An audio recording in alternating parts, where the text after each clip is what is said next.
महाराष्ट्र पर्व न्यूज, बातमी सर्वांच्या विश्वासाची।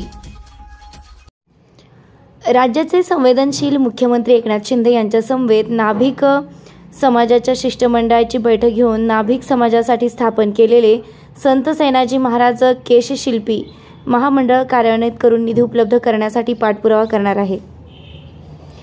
तसेच इतर सर्व मागण्या पूर्ण करण्यासाठी नाभिक समाजाला सर्वतोपरी मदत करू असं आश्वासन आमदार शहाजी बापू पाटील यांनी दिले। सकल नाभिक समाजाच्या वतीने विविध मागण्यांसाठी सांगोल्यात तहसील कार्यालयासमोर आमरण उपोषण करण्यात आलं होतं। आमदार शहाजी बापू पाटील यांनी उपोषणस्थळी भेट देऊन नाभिक समाजाच्या मागण्या जाणून घेतल्या। त्यानंतर नाभिक समाजाच्या पदाधिकाऱ्यांशी संवाद साधताना ते बोलत होते।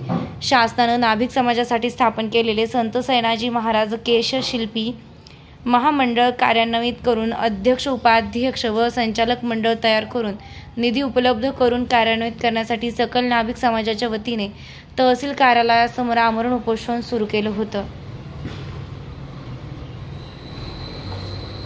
यावेळी बोलताना आमदार शहाजी बापू पाटील म्हणाले, नाभिक समाजासाठी स्थापन केलेले संत सैनाजी महाराज केशशिल्पी महामंडळ कार्यान्वित करून निधी उपलब्ध करण्यासाठी तसेच इतर सर्व मागण्या पूर्ण करण्यासाठी नाभिक समाजाच्या शिष्टमंडळाची राज्याचे मार्गदर्शक समीदर्शक मुख्यमंत्री एकनाथ शिंदे यांच्यासोबत लवकरच बैठक आयोजित करण्यात येणार आहे। संत सैनाजी महाराज केशशिल्पी महामंडळ स्थापन करण्याच्या निर्णयाची तात्काळ अंमलबजावणी करून महाराष्ट्रातील नाभिक समाजाला दिलासा दिला जाईल असं आश्वासन आमदार शहाजी बापू पाटील यांनी सकल नाभिक समाजाच्या शिष्टमंडळाला दिलं आहे।